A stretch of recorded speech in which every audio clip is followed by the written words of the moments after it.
Ma mère favorisait tant ma sœur jumelle qu'ils ont dilapidé mon fonds de mariage pour elle. J'ai refusé ses exigences et j'ai coupé les ponts. Ma mère a explosé, espèce de sale gosse ingrate, et m'a mise à la porte. J'ai juste souri. D'accord. Ne le regrette pas. Je m'appelle Claire Whittaker. J'ai 24 ans. Et pendant la majeure partie de ma vie, j'ai pensé qu'être la seconde jumelle signifiait que je devais être 2 fois meilleur juste pour être remarqué une fois. J'obtenais les meilleures notes. Je faisais les heures de travail les plus longues. J'ai obtenu des bourses d'études, j'ai sauté les vacances de printemps et j'ai économisé chaque chèque d'anniversaire que j'ai jamais reçu parce que j'ai appris très tôt que personne ne viendrait me sauver. Mais il y avait une chose que je croyais intouchable. Le fonds de mariage, disaient toujours mes parents, nous appartenait à toutes les deux. Ils en parlaient comme si c'était la preuve qu'ils nous aimaient de manière égale. Comme si, un jour, quand ce serait mon tour de marcher jusqu'à l'hôtel, j'obtiendrais enfin quelque chose qui porterait aussi mon nom. Puis, j'ai découvert la vérité. La majeure partie de cet argent avait disparu avant même que je n'aie un fiancé, avant même que je ne choisisse une robe, avant même que je ne puisse rêver du genre de mariage que je voulais. Il avait été englouti dans la célébration parfaite de ma sœur jumelle, le genre de fête avec vue sur l'océan, fleurs chères, peignoirs assortis pour les demoiselles d'honneur, et des photos que ma mère publiait fièrement comme si elle venait de s'acheter un trophée. Je me suis dit de rester calme. Je me suis dit que l'argent n'était que de l'argent. Mais la nuit où ma mère m'a regardé dans les yeux et a exigé le peu qu'il restait, plus les économies que j'avais accumulées par moi-même, quelque chose en moi s'est complètement figé. Je n'ai pas crié. Je n'ai pas supplié.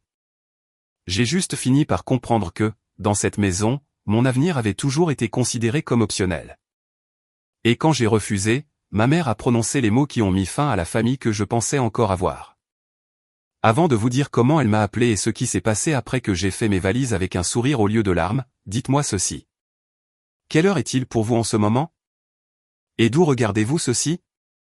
Je suis curieuse de savoir jusqu'où cette histoire voyagera. Le dîner de Thanksgiving de cette année-là était le genre de soirée que les gens aiment prétendre être chaleureuse. La dinde était un peu sèche. La purée de pommes de terre reposait dans un grand bol en céramique. Le match de football américain jouait à bas volume dans le salon. Et tout le monde agissait comme si nous étions une famille normale de l'Ohio qui prenait des photos, se passait les petits pains et disait ce pourquoi elle était reconnaissante sans s'étouffer avec la vérité. Je me suis assise au bout de la table, à la même place que d'habitude, écoutant ma mère faire les louanges de ma sœur jumelle, Madison, comme si elle avait personnellement inventé le mariage. Madison avait 10 minutes de plus que moi, et d'une manière ou d'une autre, ces 10 minutes étaient devenues la fondation de toute une religion familiale. En grandissant, elle a eu la meilleure chambre, les meilleurs cadeaux d'anniversaire, les colonies de vacances coûteuses, l'aide pour l'université, la robe sur laquelle ma mère a pleuré, et finalement le fonds de mariage dont on m'avait dit qu'il était pour nous deux. Je n'ai rien dit pendant le dîner. J'avais appris que le silence était généralement moins coûteux que l'honnêteté dans cette maison. Après le dessert, quand les assiettes ont été empilées et que mon père regardait à moitié le match depuis son fauteuil inclinable, ma mère m'a appelé dans la cuisine. Sa voix avait ce faux ton doux qu'elle utilisait quand elle avait déjà décidé ce à quoi j'allais renoncer. Madison l'a suivie, tenant son téléphone comme si elle attendait l'autorisation d'enregistrer une célébration. Ma mère s'est appuyée contre le comptoir et a dit « Madison et son mari cherchaient des maisons. Pas pour un jour. Pour maintenant. » Elle a dit qu'ils avaient trouvé un endroit magnifique près d'un bon quartier, le genre de première maison qui les aiderait à construire un véritable avenir. Je me souviens avoir failli rire parce qu'apparemment, mon avenir n'avait jamais eu besoin d'être construit. Puis elle a dit qu'il leur manquait de l'argent pour l'apport initial et, comme il restait encore un peu d'argent dans le fonds de mariage, je devrais être assez mature pour laisser Madison l'utiliser. Je lui ai demandé si elle parlait du fonds de mariage qui était censé nous appartenir à toutes les deux. Le visage de ma mère s'est crispé. Elle a dit que Madison était déjà mariée, donc ses besoins étaient plus immédiats. J'ai dit que son mariage avait déjà englouti la majeure partie de ce compte. Ma mère m'a corrigé comme si j'étais impoli lors d'une réunion d'affaires. Elle a dit qu'il n'avait pas été englouti. Il avait été investi dans le bonheur familial. Ensuite est venue la partie à laquelle je ne m'attendais pas, même de sa part. Elle a dit que mes économies personnelles aideraient à couvrir le reste. L'argent que j'avais gagné grâce à des emplois à temps partiel, des cadeaux de fin d'études que je n'avais jamais dépensés, des heures supplémentaires et le fonds d'urgence que j'avais constitué parce que je ne faisais confiance à personne d'autre pour me protéger. Je l'ai fixée et je lui ai demandé si elle était sérieuse. Madison a finalement levé les yeux de son téléphone et a dit que ce ne serait qu'un prêt, mais la façon dont elle l'a dit a clairement montré qu'elle l'avait déjà dépensé dans sa tête. Ma mère a ajouté que je n'avais pas encore de mari, de prêt hypothécaire ou de vraies responsabilités. Je lui ai dit que j'avais des responsabilités envers moi-même. J'ai dit que je ne donnerais pas à Madison ce qui restait du fonds de mariage, et que je n'allais certainement pas remettre les économies que j'avais accumulées par mon propre travail. La cuisine est devenue silencieuse. Même les sons de la télévision semblaient s'estomper. Le visage de ma mère a changé d'une manière que je n'oublierai jamais. Elle n'était pas déçue. Elle était offensée, comme si je lui avais volé quelque chose en refusant d'être volé. Elle s'est approchée, m'a pointé du doigt et a explosé, espèce de sale gosse ingrate. Madison ne m'a pas défendu. Mon père n'est pas venu. Personne n'a prononcé mon nom comme si j'avais de l'importance. Ma mère m'a dit que si je tenais tant à mon propre argent, je pourrais aussi me soucier de mon propre toit. Elle a dit que j'avais jusqu'au matin pour partir. Je l'ai regardé, puis j'ai regardé Madison, puis la cuisine où j'avais passé des années à nettoyer derrière des gens qui n'avaient jamais réparé les dégâts qu'ils avaient causés en moi. Et au lieu de pleurer, j'ai souri, non pas parce que c'était drôle, mais parce que quelque chose en moi s'était enfin mis en place. J'ai dit, d'accord, ne le regrette pas. Ma mère a levé les yeux au ciel comme si je faisais un drame. Madison a laissé échapper un petit rire essoufflé comme si elle pensait que j'allais m'excuser avant le lever du soleil. Mais je suis monté à l'étage, j'ai sorti ma valise du placard et j'ai commencé à emballer la vie qu'il n'avait jamais valorisée. À minuit, j'avais envoyé un message à une amie à Chicago, réservé un billet de bus pour le matin et transféré chaque dollar que je possédais sur un compte auquel moi seul pouvais accéder. La dernière chose que j'ai emballée était une photo encadrée de l'université. Non pas parce que je voulais le souvenir, mais parce que je voulais la preuve que j'avais survécu à cette maison avant de la quitter pour de bon. Je suis arrivé à Chicago avec 2 valises, une batterie de téléphone épuisée et le genre de peur qui ressemble presque à de la liberté quand on n'a plus rien à perdre. Mon ami m'a laissé dormir sur son canapé à Lakeview pendant 3 semaines. Et j'ai passé ces 3 semaines à bouger comme une femme qui savait qu'elle ne pouvait pas se permettre de s'effondrer.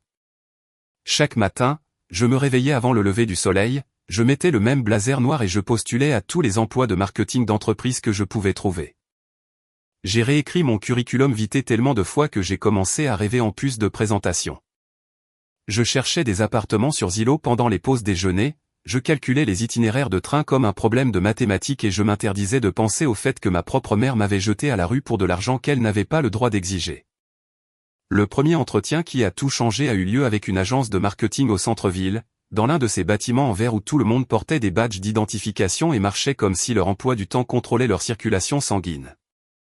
Je n'avais pas de relation familiale, pas de filet de sécurité, pas de mère pour appeler qui que ce soit afin de glisser un mot en ma faveur.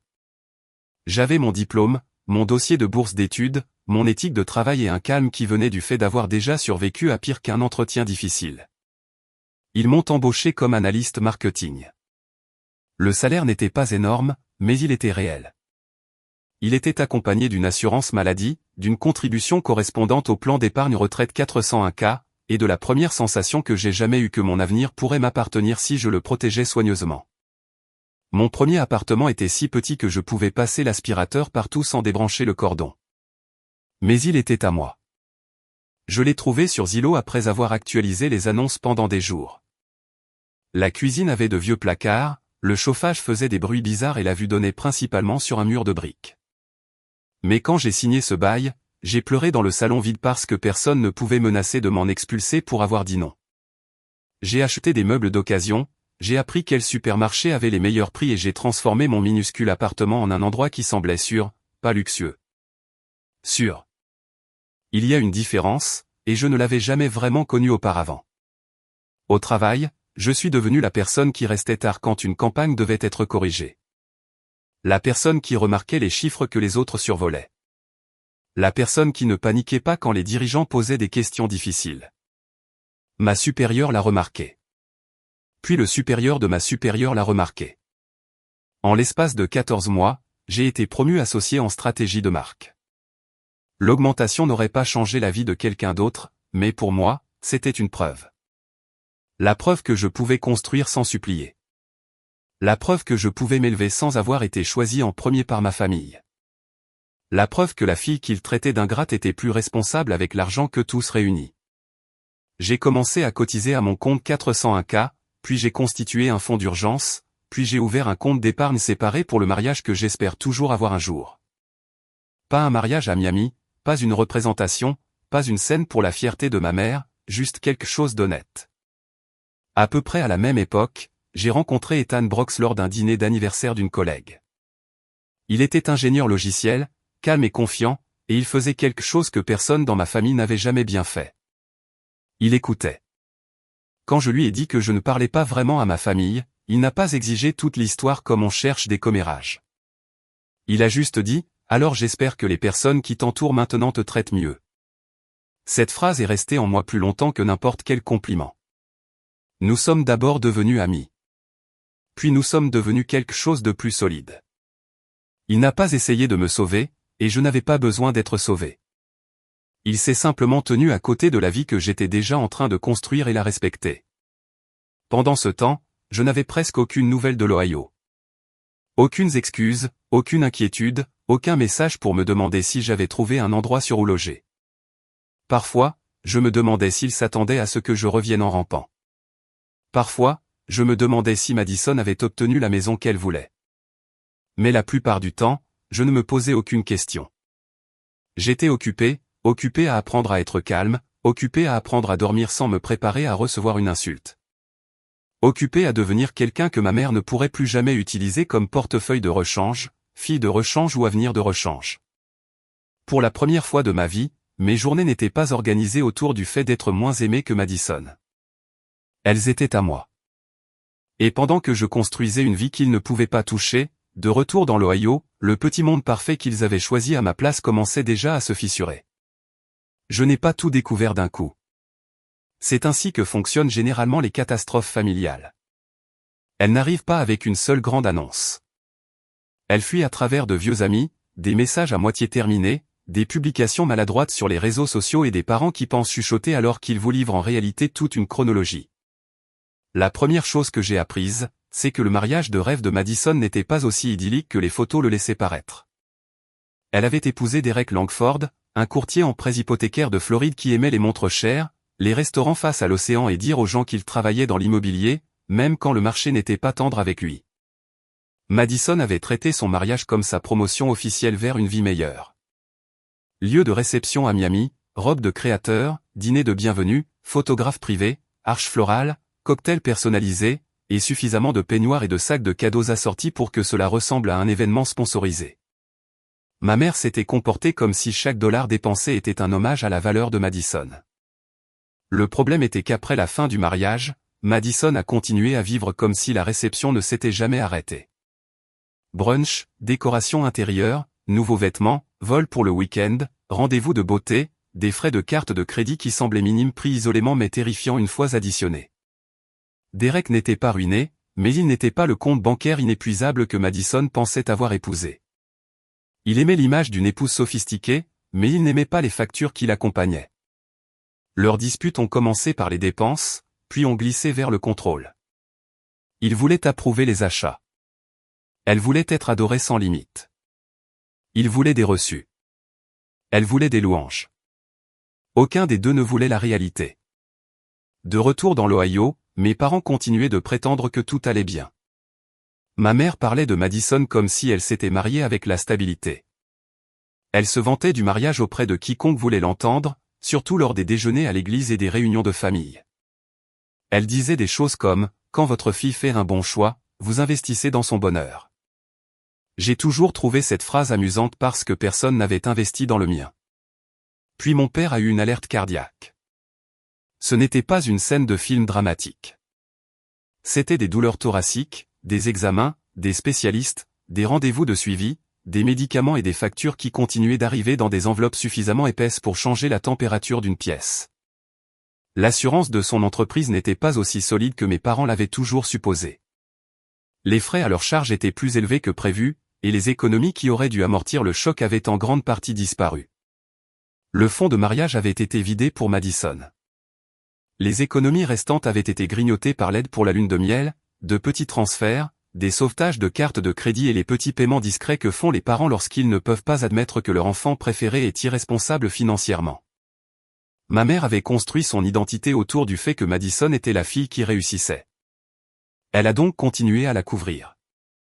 Un petit prêt par-ci, un chèque par-là, un paiement effectué juste pour cette fois. Mais le juste pour cette fois devient un mode de vie quand personne ne dit non. Leur maison de banlieue, celle que mon père appelait autrefois son plus grand investissement, est soudainement devenue le seul actif restant. Ils ont parlé de refinancement, mais les taux d'intérêt n'étaient pas favorables et la situation de leur dette n'était pas brillante. Ils ont parlé de vendre une voiture. Ils ont parlé de demander de l'aide à des proches. Ce dont ils n'ont pas parlé, du moins pas honnêtement, c'est de la façon dont ils en étaient arrivés là. Personne ne voulait prononcer la phrase évidente. Ils avaient dépensé le fonds d'urgence pour l'image de Madison et avaient appelé cela de l'amour. Le mariage de Madison continuait de se détériorer. Elle n'avait aucune carrière sérieuse sur laquelle se rabattre, car on lui avait toujours dit qu'être choisi était la même chose qu'être capable. Sa petite page de contenu sur son style de vie n'a jamais rapporté de vrai argent. Et le travail en boutique qu'elle avait autrefois avait disparu depuis longtemps. Quand Derek a commencé à s'opposer plus fermement, elle a couru vers ma mère. Et ma mère a couru vers les mêmes comptes d'épargne qui étaient déjà vides. J'ai entendu dire que Madison pleurait parce qu'elle se sentait prise au piège.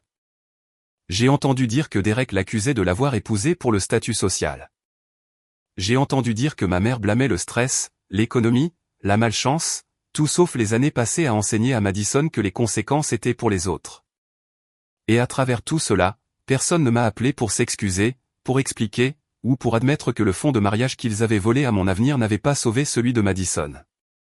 Je crois que c'est là que j'ai enfin compris quelque chose d'important.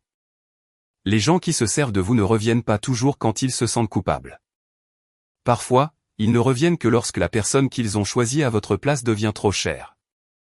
L'appel est arrivé un mardi soir pendant que je préparais des pâtes dans mon appartement de Chicago. Je m'en souviens parce que l'eau bouillait, mon ordinateur portable était ouvert sur le comptoir, et Ethan venait de m'envoyer un message pour me demander si je voulais visiter un petit lieu de mariage ce week-end-là. Mon téléphone s'est allumé avec un numéro que je n'avais pas vu depuis plus d'1 an. Indicatif régional de l'Ohio. Mon estomac a su avant mon cerveau. J'ai laissé sonner jusqu'à ce que ça s'arrête. Puis ça a sonné de nouveau. Puis une notification de message vocal est apparue. Je ne l'ai pas écouté tout de suite. Je suis resté là, à fixer mon téléphone pendant que la vapeur s'échappait de la casserole. Et pendant une seconde, j'ai de nouveau eu 20 ans, attendant de découvrir quelle version de ma famille avait besoin de quelque chose de moi. Quand j'ai finalement écouté, la voix de ma mère semblait tremblante, mais pas désolée. C'est la première chose que j'ai remarquée. Elle n'a pas dit que je lui manquais. Elle n'a pas demandé si j'étais en sécurité, heureuse, en bonne santé, fiancée, seule, ou quoi que ce soit. Elle a dit qu'il se passait des choses avec la santé de mon père. Elle a dit que Madison traversait une période très difficile. Elle a dit que la famille devait se serrer les coudes. Puis elle a utilisé la phrase qui m'a tout dit. Tu dois être une fille responsable. Pas une fille aimée, pas une fille lésée, une fille responsable. Le lendemain matin, je l'ai rappelée depuis une salle de conférence au travail parce que je ne voulais pas de sa voix dans mon appartement. Elle a répondu à la première sonnerie. Pendant environ 2 minutes, elle a semblé presque humaine. Elle m'a dit que les frais médicaux de mon père devenaient plus difficiles à gérer. Elle a dit que l'assurance ne couvrait pas assez. Elle a dit que la maison devrait peut-être être vendue s'il ne trouvait pas une solution. J'ai dit que j'étais désolé qu'il soit malade. Je le pensais sincèrement. Je ne souhaiterais des problèmes de santé à personne. Mais ensuite, elle a continué à parler, et chaque mot faisait tomber le masque un peu plus. Madison se séparait de Derek. Madison avait besoin d'argent pour un avocat spécialisé en divorce. Madison avait besoin d'aide pour trouver un endroit où vivre. Madison était émotionnellement fragile. On ne pouvait pas attendre de Madison qu'elle gère cela seule. Puis ma mère a dit que puisque je m'en sortais si bien à Chicago, il serait égoïste de ne pas aider.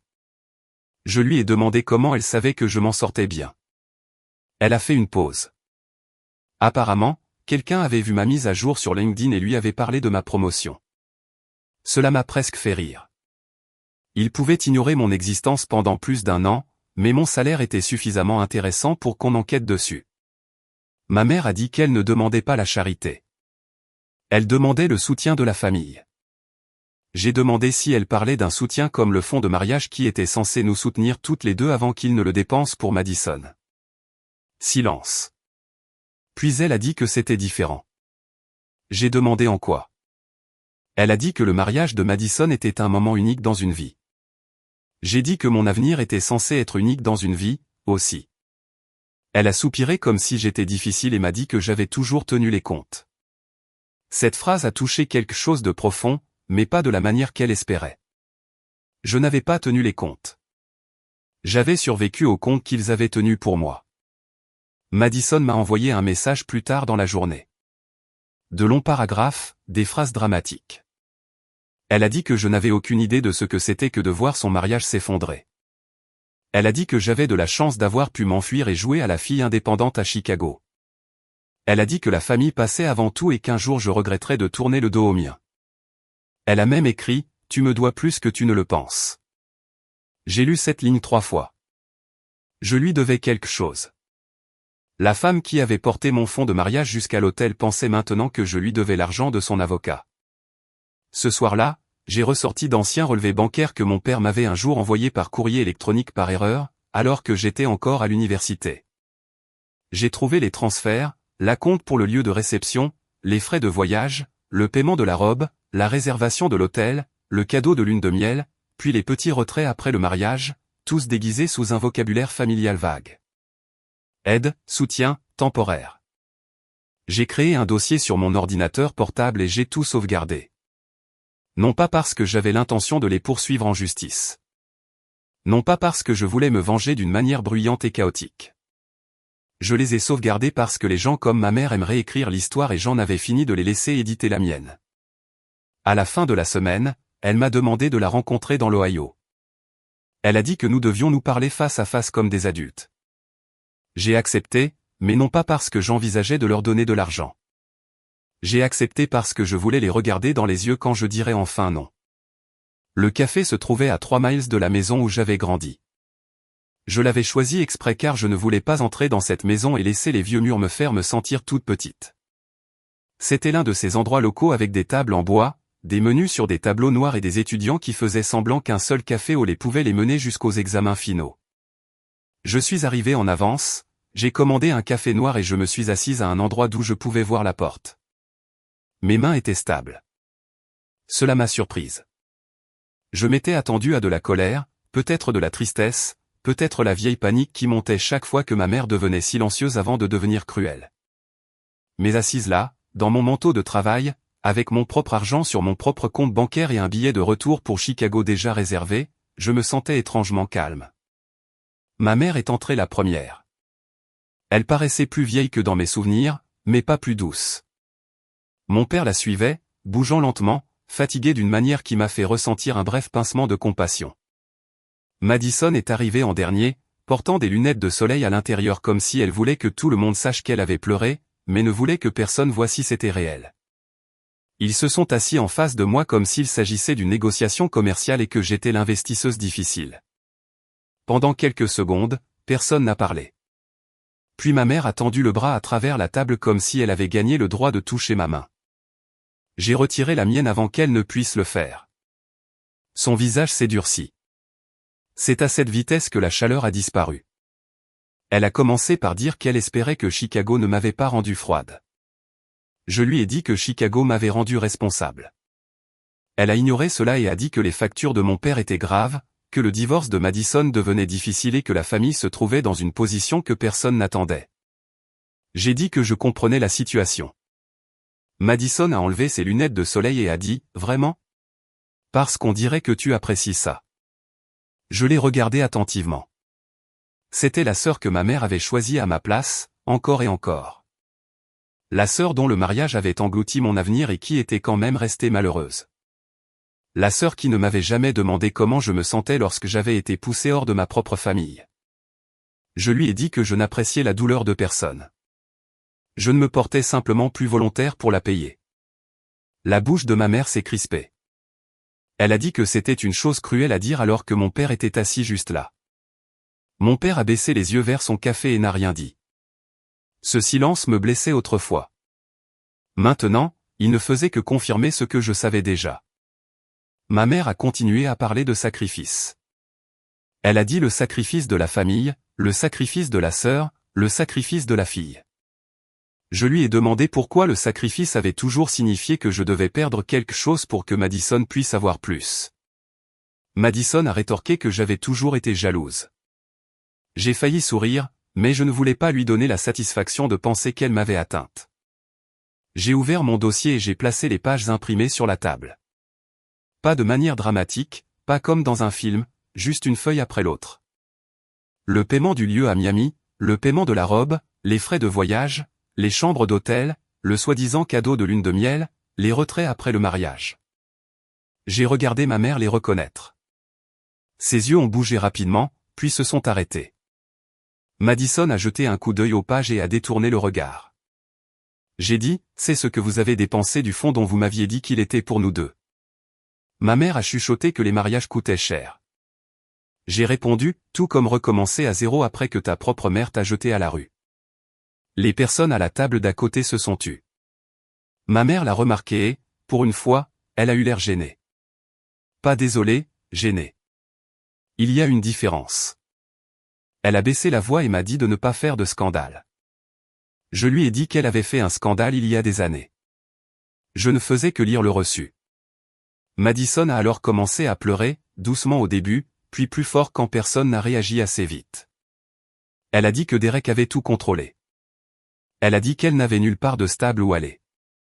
Elle a dit que j'avais un bon travail, un bon appartement, un homme bien, et que je la punissais d'avoir été aimée. C'est à ce moment-là que j'ai finalement prononcé la phrase que j'avais portée depuis Chicago. Non, Madison. Je ne te punis pas d'avoir été aimée. Je refuse de continuer à payer pour la façon dont tu as été favorisée. Ma mère a secoué la tête comme si je lui brisais le cœur. Elle a dit, après tout ce que nous avons fait pour toi. Celle-là m'a presque fait rire. Je lui ai demandé d'en nommer une.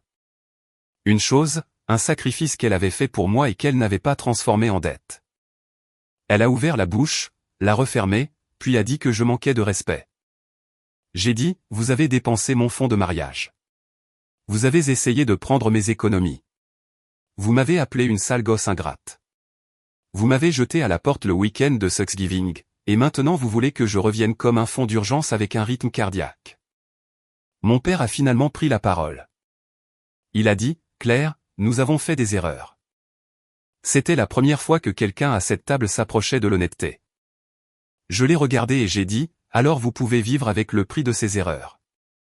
Les yeux de ma mère se sont remplis de colère. Elle a dit que si je partais maintenant, je ne devrais pas m'attendre à avoir encore une famille.